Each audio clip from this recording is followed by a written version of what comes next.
By a show of hands, how many of you have ever experienced a disaster before? And for those of you who have, what's the word that you always read about in the newspapers and they talk about in the aftermath of a disaster? Recovery, right? We're going to recover your community. We're going to recover the government, whether you want to or not. And we're going to recover your business. And that becomes the ubiquitous term after a disaster. And you know what? I hate that word. So today I am challenging you as business leaders to reject that term entirely. I want you to discard it. And instead, I want you to embrace a term called reversing disaster. Because what does recovery really mean anyway? Let's imagine your business success is here. And down here is your bottom line and your workforce and everything you've built up that makes your business a success that it is. And then when disaster strikes, the assumption on recovery is that your business is going to start to crumble like this.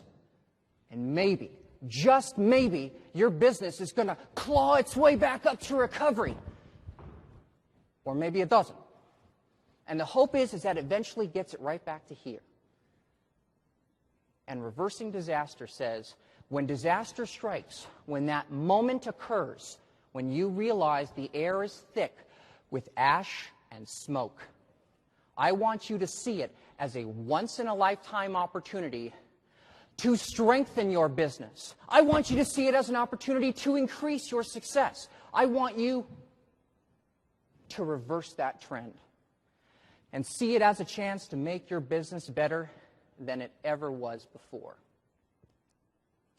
I remember my very first day as an emergency manager in Baton Rouge, Louisiana. I was coming into the office, and I was applying a youthful zeal to disaster management. I was like the Julia Child of disasters. And I came into my work at the very first day, and my boss said, "Patrick, I'm going to give you this disaster plan, and I want you to tell me what's wrong with it." I said, "No problem, I can do that." So I flipped open the disaster plan, blew off the dust, and I flipped it all the way to the back, and I revealed a page called the Emergency Contacts page. This is the page where you have all the phone numbers of your critical employees. These are the people you will be relying on when you begin to reverse disaster. So I tore that page out, and I dialed every single person on that list. There were 14 people on the list. 10 of the 14 people no longer worked at that company. The other 4 people were dead. That disaster plan had not been even reviewed in 15 years. And that wasn't good. And as an emergency manager, it is absolutely not a good idea to have to look at a disaster plan and say, "I see dead people."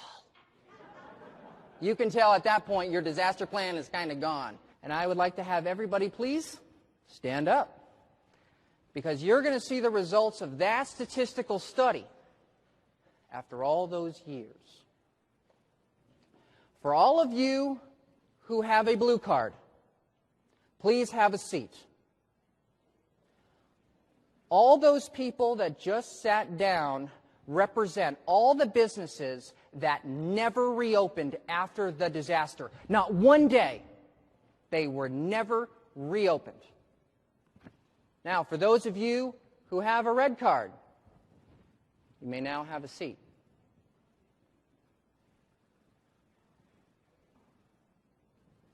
You represent all the businesses that went out of business in 3 years. For those of you who have a yellow card, these represent the 6% of businesses that were still in business at the end of the study.